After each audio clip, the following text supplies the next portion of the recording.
Yes, continue. Of course, as you have said that the situation was grim, it is grim throughout the world. But here in this small hill state, we are trying our best to control the situation.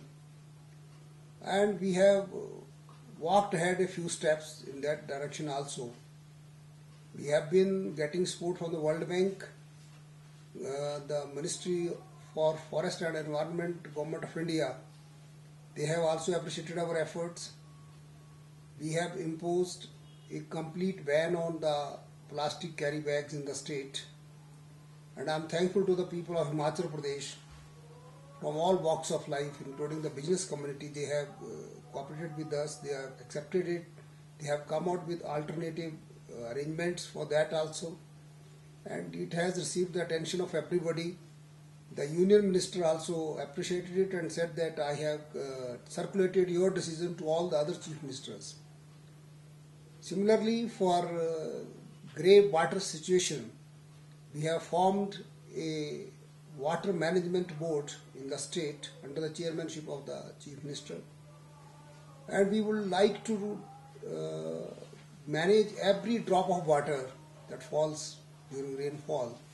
We will be having small check dams, and I'm going to Israel for a couple of days to study how they manage the situation. They face more scarce situation as far as water is concerned. To study that also, and we will be implementing all that here in our state. We are trying our best to bring down the carbon footprint in the state. It is already the lowest. It is less than 1 metric ton in the state, and I'm sure we should be able to bring it to zero level. Could you talk a little about what international support you are getting as far as technology and knowledge base goes to implement these steps that you are taking? I must admit, so far there is not much support from international community as far as technology is concerned. They appreciate our efforts, but we have got one watershed management program from the World Bank known as Mid-Himalaya Watershed Management Program that is being introduced in a number of districts. And the May 2009 issue of the World Bank magazine carries 7 pages appreciating the efforts of Himachal Pradesh. The first 7 pages are devoted to that project being implemented in Himachal Pradesh. How it has changed the ecology in that area where it has been implemented, how it has changed the lifestyle of the people, how women empowerment is there, how they have economically gained. So all these have been covered along with pictures in that magazine. And day before yesterday, some people from Japan Bank had also come. Then Louis Berger people had come. They are also coming forward to support, but we are yet to prepare the proposals for that. We are in discussion with them.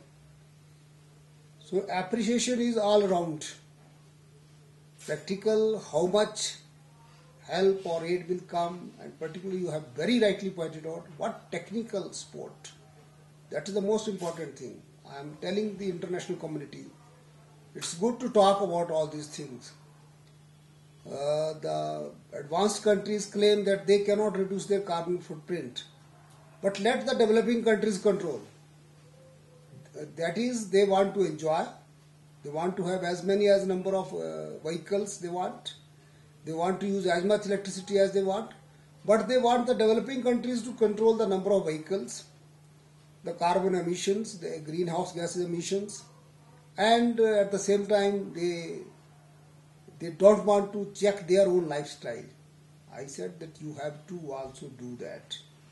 It's not only one-sided thing that we one-way traffic that the developing countries will suffer. Why should not we develop?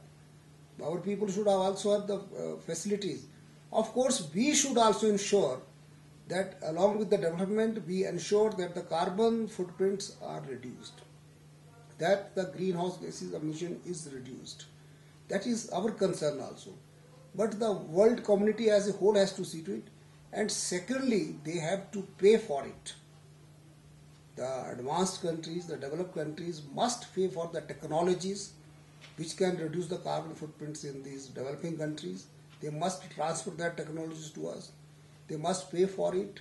That is what we call environment services. They must pay for the environment services, and the carbon credit they should give to us.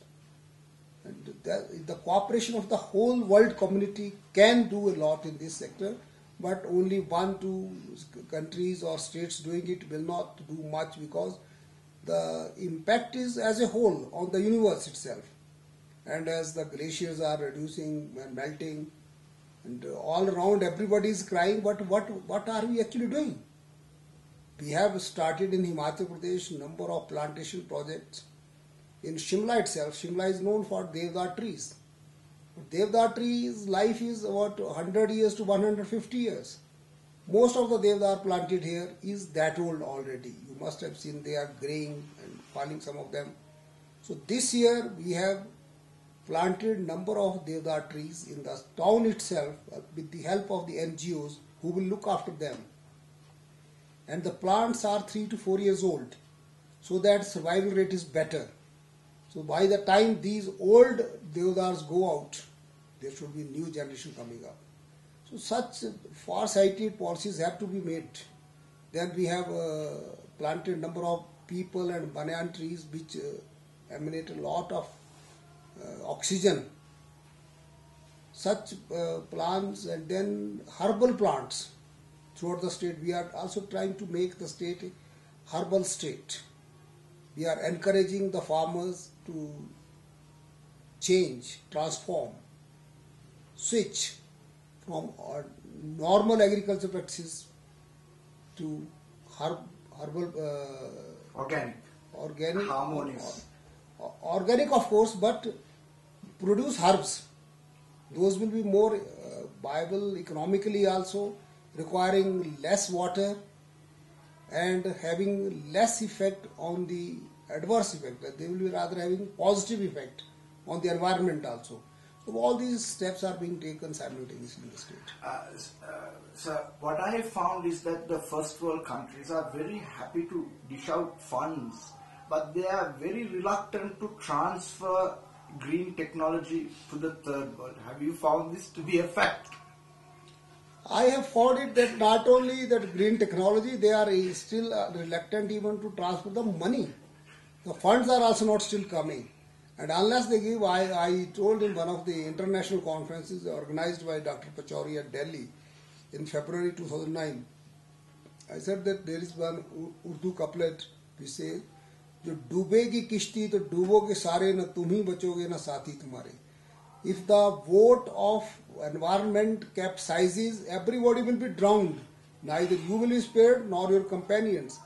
So if we do not protect the environment, the whole world, the whole universe will be affected. Nobody can say that they are more advanced, they will be saved.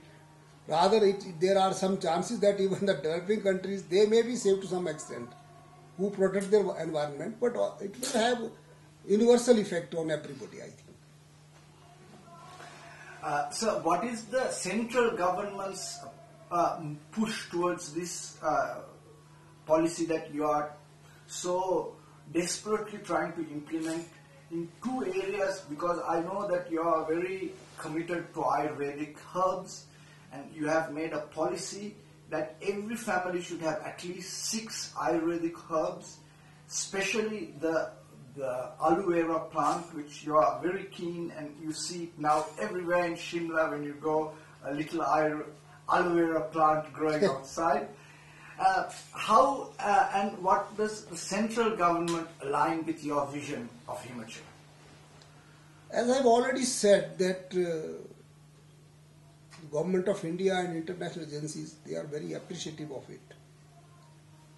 But I have been telling them that there is one line in Kathopanishad, that's a very old testament Upanishad, and it says, money is the sixth sense without which other 5